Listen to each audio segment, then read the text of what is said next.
5 साल पहले आपने मजलिस कोर्ट देकर कामयाब किया था, मगर बड़े अफसोस के साथ कहना पड़ता है कि जिसको आपने कामयाब किया उसको तेजस्वी यादव ने खरीद लिया और उसको इस्तेमाल किया, और जब चुनाव आया तो उसको चाय में से जैसा कोई मक्खी निकाल कर फेंक देते, उस तरह अंजर नईमी को निकाल कर फेंक दिया। आप समझिए हमारी बात को, जितना सीमांचल का दुश्मन है, जितना आपका दुश्मन है, जितना आपके गरीबी को रखने का दुश्मन है, वो ये नहीं चाहता कि सीमांचल से सीमांचल की एक ताकतवर सियासी आवाज उठे। इसीलिए इनको अंजर नईमी से मोहब्बत नहीं थी, इनको दुश्मनी थी तो बहादुरगंज के गयूर अवाम से दुश्मनी थी। इनको अंजर नईमी से मोहब्बत नहीं थी, इनको दुश्मनी थी कि आखिर ये कौन है बहादुरगंज की जनता जिन्होंने अपनी आवाज को, अपने इत्तेहाद को मजबूत करते हुए अपने मुकद्दर के खुद फैसले करने का इरादा कर लिया, और इसीलिए उन्होंने मजलिस के मेले को तोड़ा। और आज आप देखते हैं कि उनका क्या हाल करके रख दिया। मगर मैं आपसे वादा कर रहा हूं, तौसीफ आलम मजलिस में आया है तो इंशाअल्लाह ताला हम जब तक जिंदा रहेंगे, या फिर तौसीफ आलम को अल्लाह जब तक जिंदा रखेगा, तौसीफ आलम मजलिस को छोड़कर नहीं जाएगा। इस बात का हम आपको तयख्खुन दे रहे हैं इंशाअल्लाह ताला। हमने तौसीफ भाई से कहा कि तौसीफ भाई, अगर हमको पहले दुनिया से जाना पड़ा तो आप हमको अपने कंधे पर रखकर कब्रिस्तान लेकर जाएंगे, मगर मजलिस को आप कभी नहीं छोड़ेंगे। तौसीफ आलम ने हमसे वादा किया है। अब हम आपको बता रहे हैं कि चाहे मोदी हो, नीतीश कुमार हो, तेजस्वी हो, या चिराग पासवान हो, या कुशवाहा साहब हो, ये सब हर समुदाय की सियासी लीडरशिप को कबूल करते हैं, मगर एक समुदाय की सियासी लीडरशिप को बर्दाश्त नहीं करते, वो है अल्पसंख्यक समाज, और खास तौर से सीमांचल के गरीबों की आवाज, गरीबों की दिलों की धड़कन मजलिस इत्तेहादुल मुस्लिमीन जो बन चुकी है। ये इसको पसंद नहीं करते, चाहे दिल्ली में बैठी अब मोदी हो, पटना में बैठा नीतीश कुमार हो या तेजस्वी हो, ये सब का कबूल करेगा, मगर जहां पर बात आएगी मुसलमान की तो बोलेंगे नहीं, ये नहीं हो सकता। ये चाहते ये है कि हमेशा आपको जंजीरों में जकड़ कर रख दिया जाए, ये चाहते ये है कि हमेशा सीमांचल को पसमानदा रख दिया जाए, ये चाहते हैं कि कभी जिन गांव का नाम हमने लिया वहां पर कभी नदी कटाव का काम ना हो, ये चाहते ये है कि हमारे बच्चे ना पढ़े, ये चाहते ये है कि हमारे बेटियां तालीम याफ्ता ना बने, ये चाहते ये है कि हमारे किसानों को उनकी फसल का रेट ना मिले। ये सीमांचल के दुश्मन है। मैं आपसे अपील कर रहा हूं, 11 तारीख को आपको मोदी को, नीतीश कुमार को, तेजस्वी को एक बेहतर जवाब देना है। पतंग छाप को बटन दबाकर आपको देना है।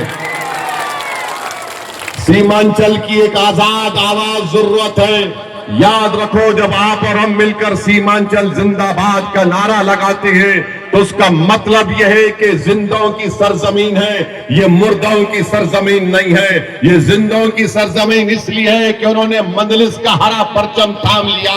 ये जिंदों की सरजमीन इसलिए है कि बरसों की दिलफरेब झूठ को आपने मुस्तरद कर दिया और आपने महसूस कर लिया कि हमारा नेता सीमांचल का बेटा होगा।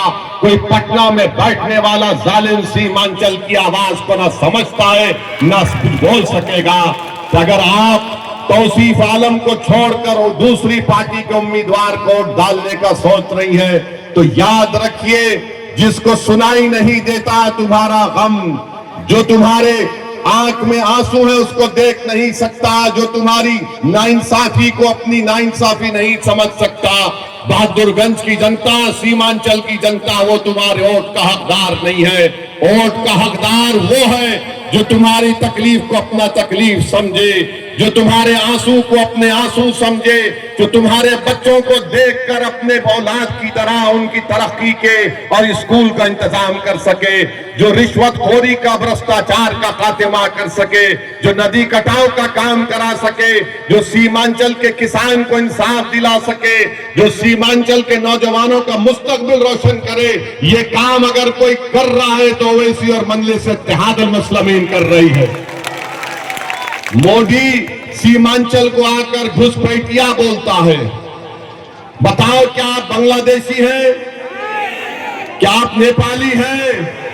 जोर से बोलिए, आप हैं क्या? हमारी मां और बहनें, आप भी हाथ उठाकर बोलिए, क्या कोई बांग्लादेशी नेपाली है बहादुरगंज में?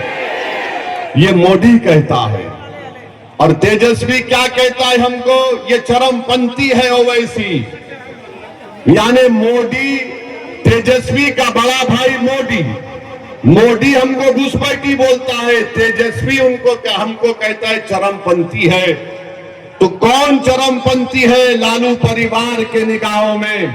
जिसके सर पर टोपी है वो चरमपंथी, जो हमारी मां और बहनों के सर पर दुपट्टा या हिजाब है वो चरमपंथी, जिसके चेहरे पर दाढ़ी है वो चरमपंथी, जो अल्लाह की इबादत करता है वो चरमपंथी, जो पंच वक्ता नमाजी है वो चरमपंथी, जो रमजान के रोजे रहता है वो चरमपंथी, जो बावक हमेशा मस्जिद को जाता है वो चरमपंथी, जो बच्चों को कुरान की तालीम सिखाता है वो चरमपंथी है। और कौन चरमपंथी नहीं है? जो लालू के आगे अपना सर को झुका दे वो चरमपंथी नहीं है। जो लालू परिवार की चौखट पर जाकर भीख मांगे वो चरमपंथी नहीं है। जो लालू की तारीफ करे, उसके बेटा की तारीफ करे, तो सुनो तेजस्वी, तुम्हारे कान और दिमाग में मैल है, उसको निकाल कर सुन लो।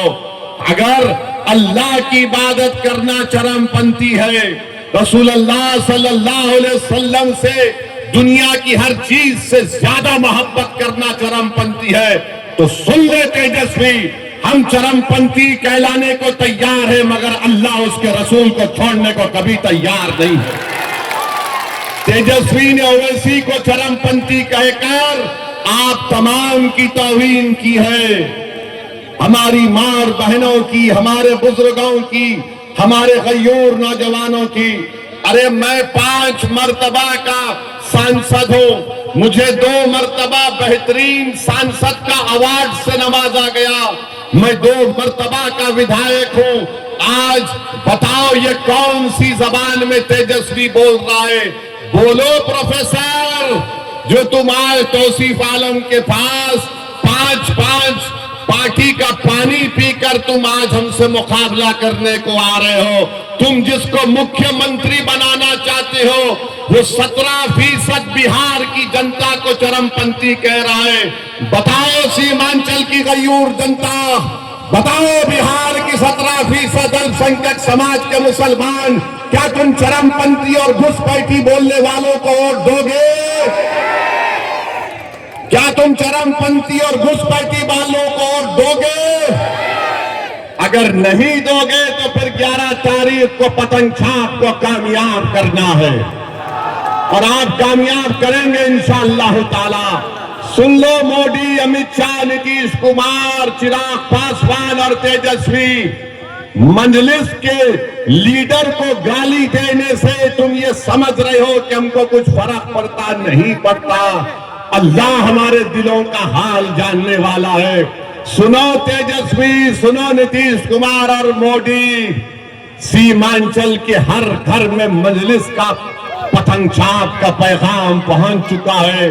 अरे 10 साल का मासूम बच्चा हमको देखकर कहता है ये पतंग छाप जा रहा है, पतंग छाप जा रहा है। अब तुम इस मोहब्बत को नहीं निकाल सकते। तेजस्वी, हम मर भी जाएंगे ना तो ये लोग याद करेंगे कि एक पतंग छाप वाला आकर हमारे दिल में इस बात को पैदा कर दिया कि हमारे मुकद्दर के फैसले हम लेंगे।